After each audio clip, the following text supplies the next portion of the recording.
салом бинандагони гиромӣ, дар барномаи навбатии пизишки ман оид ба сабаб ва пайдоиши бемории диабети қанд ба шумо маълумот медиҳем.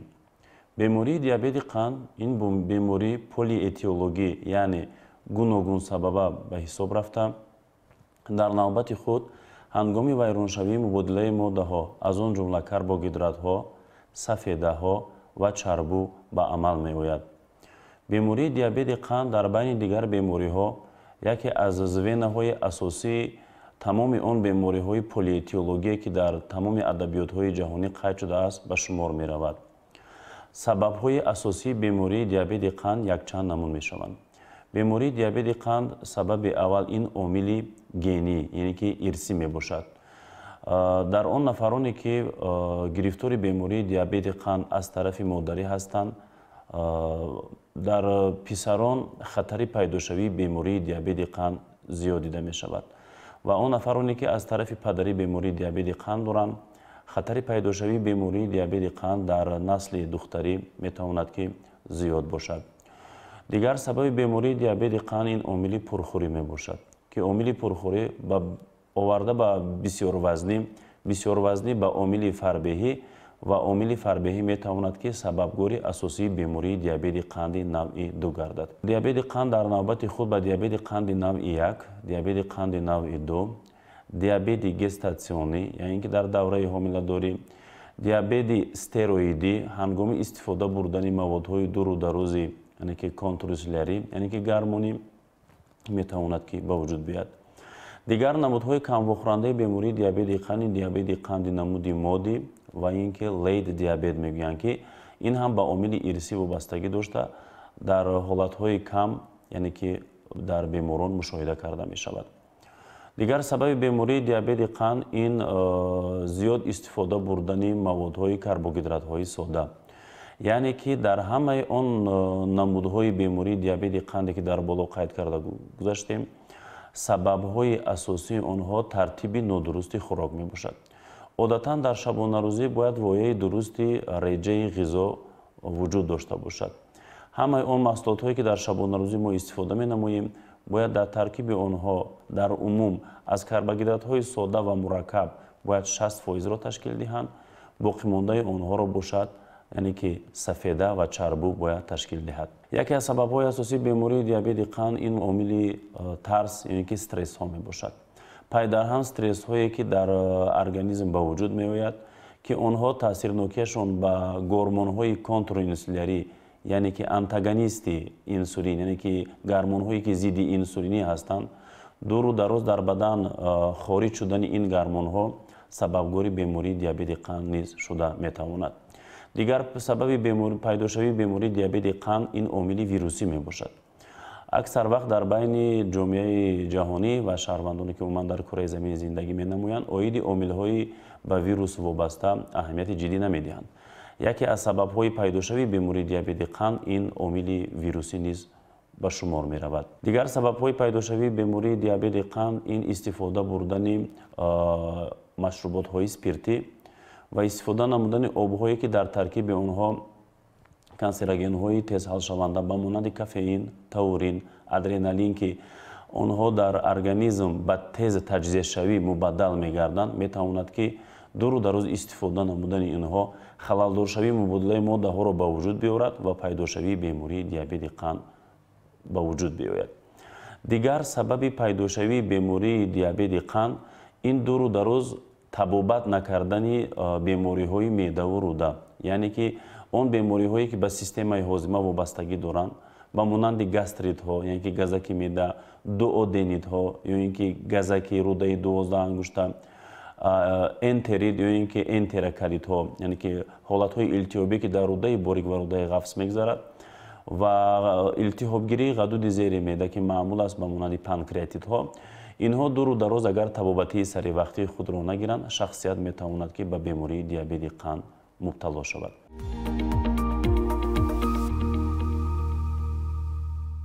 дигар омилҳое ки метавонад ки ба бемории диабети қанд оварда расонад, ин камҳаракатӣ мебошад. яъне ки дар шабонарӯзӣ вояи машқи ҷисмонӣ ё ин ки ҳаракати ҷисмонӣ бояд дар ҳамаи ҳолат ба вуҷуд оварда шавад. Чунки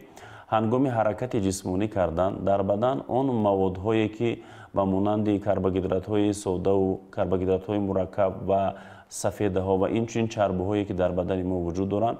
онҳо вақте ки дуру дароз захирашавӣ ба вуҷуд меояд, метавонад ки ба омили фарбеҳӣ оварда расонад. Ҳангоми ҳаракати ҷисмонӣ дар бадан метавонад ки ин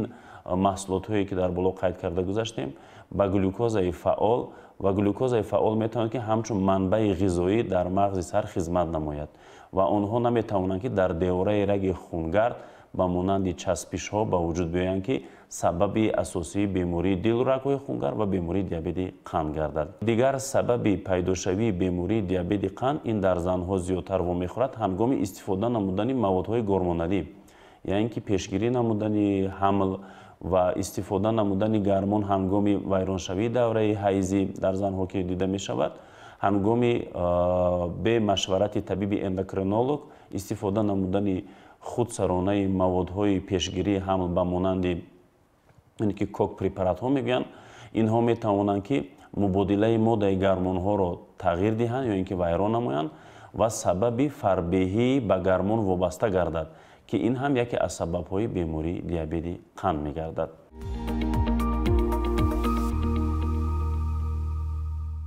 се нишонаи асосии бемории диабети қанд вуҷуд дорад. Ҳангоми пайдошавии яке аз аломатҳои зикршуда ки ҳозир дар гуфта мегузарем, метавонад шахсият ба табиби эндокринолог ва ё ин ки табиби ҷойи зист муроҷиат намояд.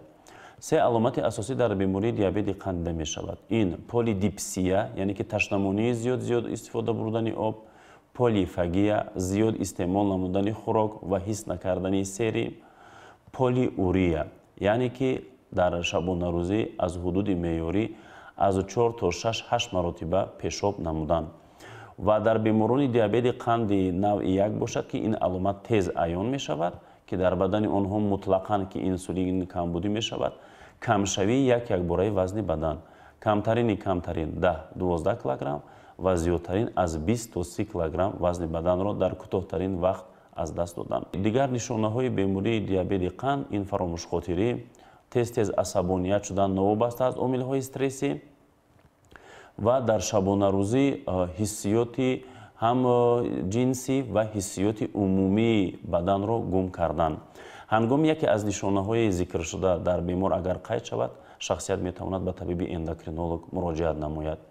Дар нафароне ки барзиёдии вазни бадан доранд ва ё ин ки омили фарбеҳӣ новобаста аз оне ки дар онҳо аломатҳо вуҷуд дорад ё надорад, онҳо метавонанд ки ба табиби эндокринолог муроҷиат намоянд.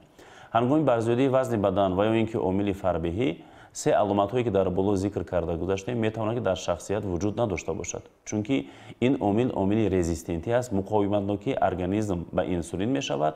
ва метавонад шахсият ба бемории диабети қанд гирифтор бошад, аммо бе аломат. аз ҳамин лиҳоз ба тамоми шаҳрвандон пешниҳод карда мешавад ва тавсия дода мешавад ки ҳангоми барзиёдии вазни бадан ва ё ин ки омили фарбеҳӣ ҳатман ба табиби эндокринолог муроҷиат намоянд ва ё ҳар 1 моҳ дар 2 маротиба қанди хунро санҷанд ва ҳар 1-3 моҳ фоизнокии қанди хунро муайян намуда ба табиби эндокринолог муроҷиат намоянд. ва дигар аломатҳое ки ба бемории диабети қанд яъне ки дида мешавад, ҳангоми захм пайдо кардан дар бадан, ҳангоми ягон харошаҳо, яъне ки чокшавии бадан, ягон ҷоро хуншор намоянд, дар нафароне ки бемории диабети қанд мавҷуд аст, дар онҳо сиҳатшавии захм дер ба вуҷуд меояд, чунки ҳангоми баландшавии қанди хун мубодилаи модда ки вайрон мешавад ва ҳамаи он хунгардише ки хунгардишҳои канорӣ ҳастанд, хунгардишҳои марказӣ ҳастанд, халал меёбанд. Ташхис ва табобат ва пешгирии бемории диабети қанд. Ташхиси асосии бемории диабети қанд ин дар асоси собиқаи беморӣ ва таҳлилҳои лабораторӣ муайян карда мешавад. Яъне ки ташхис ва таҳлили бемории диабети қанд бисёр осон мебошад. Муайян намудани қанди хун дар шабонарӯзӣ дар дили наҳор ва 2 соат баъди хӯрокхӯрӣ, ки инро яъне ки постпрандиалии қанд меҳисобанд, яъне ки 2 соат баъди сарбории ҷисмонӣ ва ё ин ки хӯрок хӯрдан. ва инчунин муайян кардани гликализировании гемоглобини гликозонидашуда, ки ин фоизнокии қанди хунро дар 3 моҳаи охир дар собиқаи шахсият нишон медиҳад. ва инчунин муайян намудани қанди хун дар пешоб, یعنی که تحلیل عمومی پیشاب گرفته می شود. بهاگذاری در حالت پیشاب نیز می تواند یکی از تشخیص های بیماری دیابت قند باشد. تشخیص تفریقی بین بیماری دیابت قند و نوع یک و نوع دو این یکم سینوسولی. در سینوسولی برمحل ادبیات های پیش قید کرده می شد که تا 35 سال بیماری دیابت قند نوع یک به شمار می رود. از سبب اونه که روز تا روز این بیماری جوان گردیده ایستاده است، یعنی که در تجربه و در تحلیل ها و اینچنین در همه مانوگرافی هایی که قید کرده گذاشته می شود، در آنها بیماری دیابت قند تا 20 تا 22 ساله یعنی که به نظر می رسد و دیابت قند نوع دو باشد زیاد از 25 ساله بالا، یعنی که در 10-15 ساله اخیر این بیماری گوییم که 8 یا 10 سال جوان شده ایستاده است. برای معاین کردن تفریقی به بیماری دیابت قند نوع یک و نوع دو معاین نمودن سی پپتید و انسولین غدود زیر معده یعنی که معاین کرده می شود و در زمان حاضر معاین نمودن آنتیگن هایی که به گن بیماری دیابت قند وابستگی دارد، این باشد آنتیگات تحلیل گنی می باشد و در این تشخیص هم نیز می توانیم ما بیماری دیابت قند نوع یک و نوع یک رو از نوع دو جدا نماییم.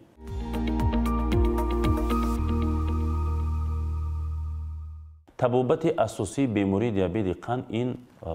یعنی که پرهیزی می باشد. در همه ادبیات ها میز پرهیزی رقم 9 یعنی که گذاشته است، در آن ترتیب درست خوراکخوری و روزمره شبانه روزی بیماری دیابت قند قید کرده شده است. یعنی که به بیمارانی که گرفتاری بیماری دیابت قند هستند، آن شخصانی که بیماری دیابت قند دارند، در یک شبانه روزی باید رژه غذایی آنها 5-6 تا 7 مرتبه باشد. کم یعنی که کم غذا، از کم غذا به میانه غذا، از میانه غذا باشد به آن محصولات هایی که کالری بلند دارند قسم استفاده کرده شود. یعنی که از سر دسترخوان بیماری دیابت قند باید به شکم سیر نخیزد، نیم سیر باید که ترتیب رو رعایت نماید. تبابت بیماری دیابت قند این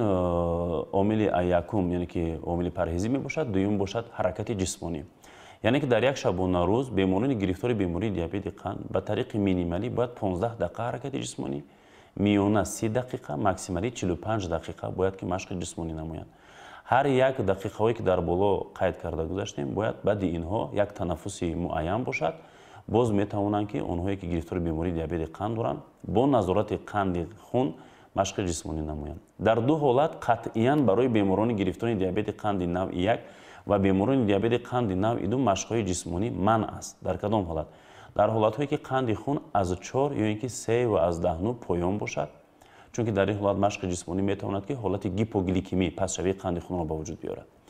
دوم حالت باشد بلندشوی قند خون از 12 و یا 13 میلی مول نه لیتر بلند باشد. در حالت بلند بودن قند خون از 13-14 بالا هنگام حرکت جسمانی میتواند که قند خون دوچند زیاد شود و حالت کتواسیدوز را به وجود بیاورد، یعنی که عارضه بیماری دیابت قند را که حالت شدید را در بر میگیرد میتواند که به وجود بیاورد. سوم باشد سری وقت استفاده نمودن موادهای انسولینی برای بیماری دیابت قند نوع یک که با وایه نونی که واحد نونی چین کرده می شود. خوراک خود را باید که تقسیم نمایند. در هر یک 12 گرم یعنی که کربوهیدرات اگر عادی کرده گذارید، در یک قاشق یعنی که کلان باید که یک واحد انسولینی را حساب کرده قند خون را نظارت کرده سری وقت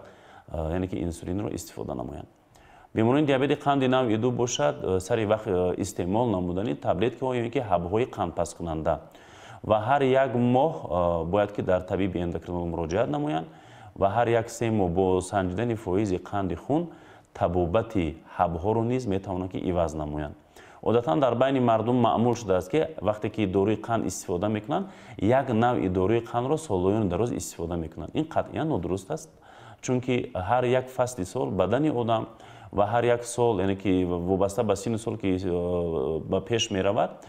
در بدن تغییرات های مبادلوی دیده می شود. از همین لحاظ یعنی که عوض نمودن داروهای قند پس کننده هم یکی از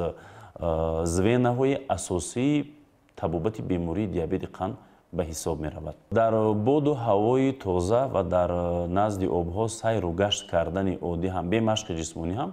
15-20% می تواند که به بیماری دیابت قند منفعت خود را رساند.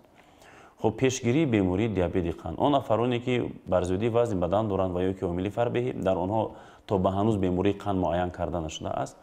آنها می توانند که عامل پرهیزی را سری وقت رعایت نمایند дар ратсиони хӯроки шабонарӯзӣ обҳои газдори ширин, карбогидратҳои соддаро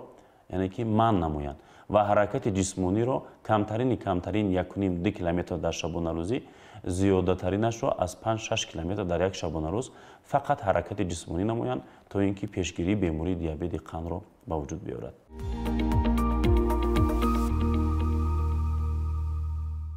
дар навзодон низ бемории диабети қанд дида мешавад. онҳое ки аз модар тавлид мешаванд дар моҳҳои аввал ва дар моҳҳои дуюм метавонад ки пайдошавии бемории диабети қанд ба вуҷуд биёяд. дар занҳое ки омили гаронвазнӣ доранд ё ин ки фарбеҳӣ доранд, хатари пайдошавии бемории диабети қанд дар насли онҳо зиёд аст. яъне ки дар давраи тифлӣ, дар давраи одатан гӯем дар давраи ҳомиладорӣ мо яке аз сабабҳои пайдошавии бемории диабети қандро омили вирусӣ гуфтем. занҳои ҳомиладоре ки дар давраи ҳомиладорӣ дар онҳо вирусҳое ки вуҷуд доранд дар давоми ҳомиладорӣ табобати дуруст ё ин ки пеш аз ҳомиладор шудан табобати антивирусиро қабул намекунанд, хатари пайдошавии бемории диабети қанди навъи 1 дар насли онҳо дида мешавад. чунки вирусҳо зиёдтар ба бемории диабети қанди навъи 1 вобастагӣ доранд.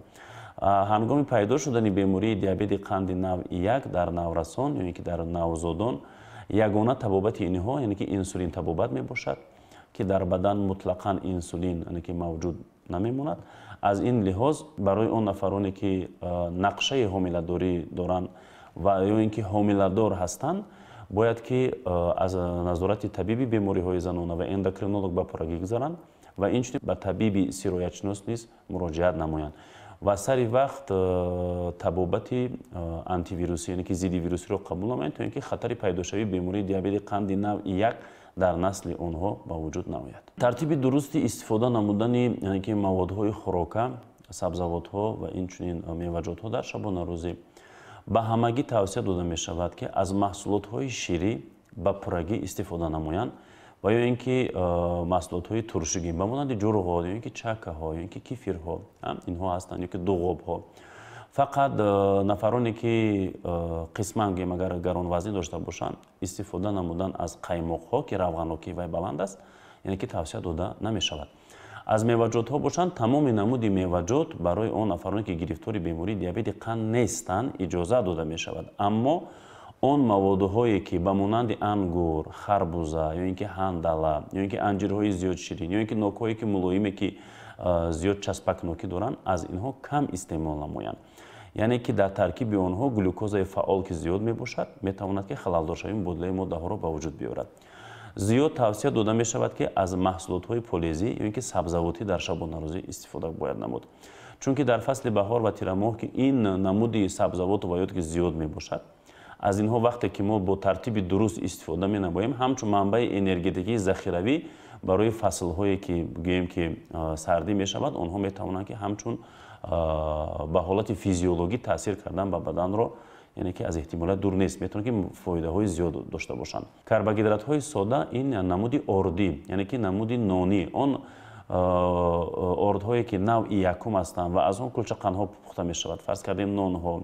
ё ин ки кулчаҳо, умуман он чизе ки ба орди навъи 1 вобастагӣ дорад, аз ин худдорӣ намоянд, чӣ бемории диабети қанд ва чӣ ғайри бемории диабети қанд, чунки инҳо сабабгори асосии барзиёдии вазни бадан мегарданд. аз ҳамин лиҳоз карбогидратҳои мураккаб, яъне ки нони навъи дуюм ва карбогидратҳои мураккаб агар истифода намоянд, яъне ки таъсирнокии онҳо дар бадани одам аз 1.5 соат сар шуда то 8-9 соат, яъне ки дар давоми 8-9 соат баъд инҳо таҷзия мешаванд ва инҳо наметавонанд ки баландшавии қанди худ ё ин ки халалдоршавии карбогидратҳоро дар бадан ба вуҷуд биёранд. маҳсулотҳои гӯшти чарбнокиаш агар ки кам бошад, иҷозат дода мешавад, чунки дар таркиби маҳсулотҳои гӯшти сафедаҳо зиёд ҳастанд, сафедаҳо барои бадани мо лозим ҳастанд. фақат он гӯштҳои сурхе ки мо истифода менамоем, хоҳ гӯшти гов бошад, хоҳ гӯшти гӯсфанд бошад, хоҳ гӯшти буз бошад, яъне ки дар таркиби онҳо чарбу, яъне ки равғани ҳайвонӣ вуҷуд надошта бошад, ҷудо карда шавад ва метавонем ки аз гӯштҳо истифода намоем, фақат ки дар тариқи буғӣ, на ин ки гӯем ки бирёнии онҳо метавонанд ки халалдоршавии системаи ҳозимаро ба вуҷуд биёранд. як чи маъмул шудааст дар байни халқ ки шояд гӯшти гӯсфанд ба дигар чизҳо зиёни калом расонад, одатан ин хел нест. фақат гӯшти гӯсфанд аз ҳамон равғани чарбуяш ки истифода мекунанд аксарият, ҳамон халалдор мекунанд. агар равғани чарбуи гӯсфанд истифода карда нашавад, худи гӯшти гӯсфанд بهتر است، خوبتر است، در ارگانیسم اون زیانی کلان نمیرساند.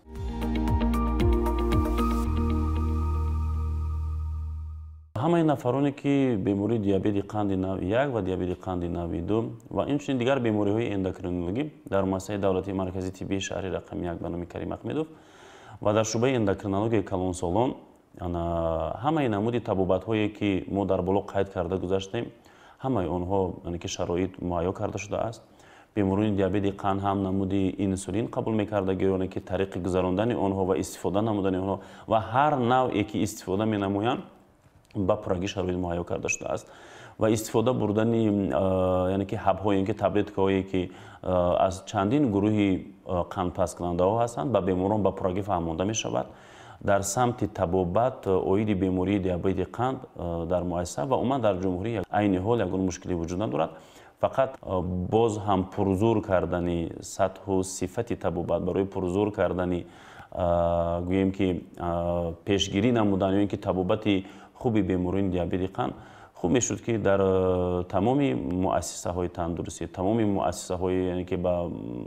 معارف وابسته و عموما تمام اون مؤسسه‌ای که هستند در اونها اسکرینینگ ها گذرانده میشن، یعنی که پیشگیری کردن بیماری دیابت قند که اهالی جمهوری تاجیکستان از در سال 2023 و 2024 در عموم زیاده از 65,000 نفر به قید گرفته شده است که به بیماری دیابت قند نوع 1 و نوع 2. ما میتوانیم که در وابستگی با وزارت تندرستی و حفظ اجتماعی، وزارت معارف و دیگر مؤسسه‌های زیرساختاری که هستند، آنها یعنی که در یک جایگی برای پیشگیری بیماری دیابت قند مشورت ها و اینچنین کنفرانس ها اگر تشکیل نمایند باز هم خوبتر و بهتر و اینچنین طریق آینه نیوگون این معلومات ها با پراگی یعنی که تشویق و تقریب کرده شود، خوبتر و بهتر می شود که اهالی را از بیماری دیابت قند، نه اینکه بیماری دیابت قند و دیگر بیماری هایی که به حیات بیمار خطری جدی خطری کلان دارند میتوان پیشگیری کرد. همه بیماران دیابت قند که در مؤسسه های طبی که در مرکز سلامتی شهری هستند که زیاده از 15-16 مرکز سلامتی شهری که وجود دارد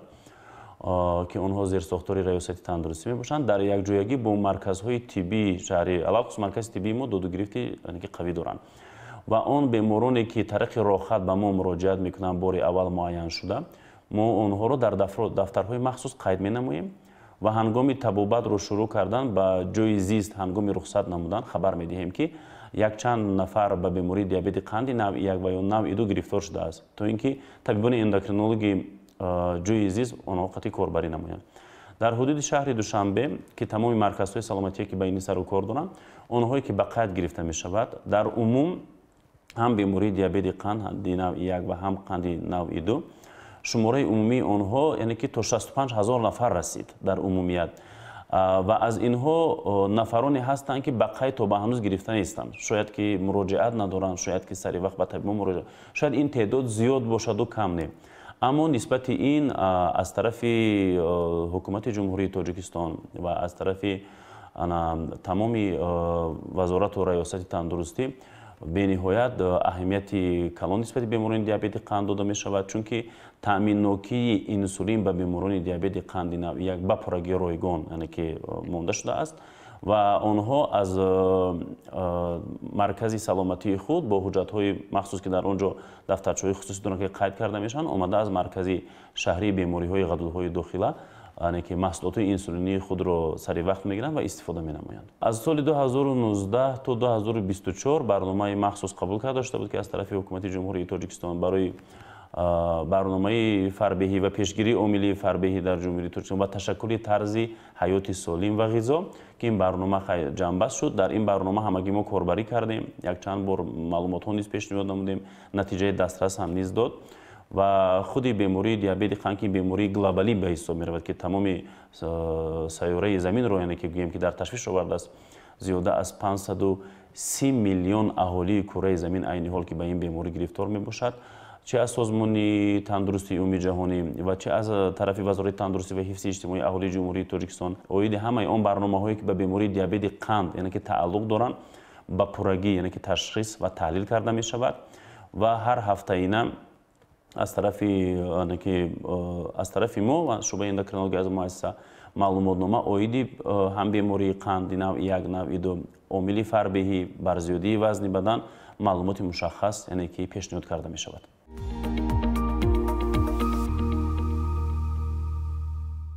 тавсияи мо барои тамоми аҳолӣ ин аст ки дар мадди аввал бояд ки мо пешгирӣ намоем ки ба омили фарбеҳӣ ё ин ки гаронвазнӣ яъне ки нарасем ва аз тартиби дурусти хӯрок дар шабонарӯзӣ ба пуррагӣ бояд ки маълумот дошта бошем. ҳангоми маълумоти муфассал надоштан ба мутахассисои соҳавӣ муроҷиат кардан зарур мебошад. ва аз оне ки худи мамлакати мо ҷумҳурии Тоҷикистон ки яке аз сарзаминҳои биҳиштосо мебошад, тамоми он шароитҳое ки ҳаст аз тарафи ҳукумати ҷумҳурии Тоҷикистон алалхусус аз тарафи пешвои муаззами миллат муҳтарам Эмомалӣ Раҳмон ки дар тамоми соҳаҳо на ин ки соҳаи тандурустӣ дар тамоми соҳаҳое ки дахлпазири худи давлат мебошанд ҳамавақт яъне ки барои пешрафти соҳа яъне ки таваҷҷӯҳи ниҳоят зиёд медиҳанд ва пешниҳод мекардем ки аз оне ки зиёд истеъмол намудан хӯрок дар дохили хона ва ба ҳамин тариқ яъне ки хоб намудан хуб мешуд ки он шароитҳое ки дар дохили шаҳри Душанбе ва дар ноҳияҳо низ ба вуҷуд овард аз боғҳо аз ҷойҳои фароғатӣ метавонанд ки ҳаракати ҷисмониро зиёд намоянд ва ба пешгирии бемории диабети қанд яъне ки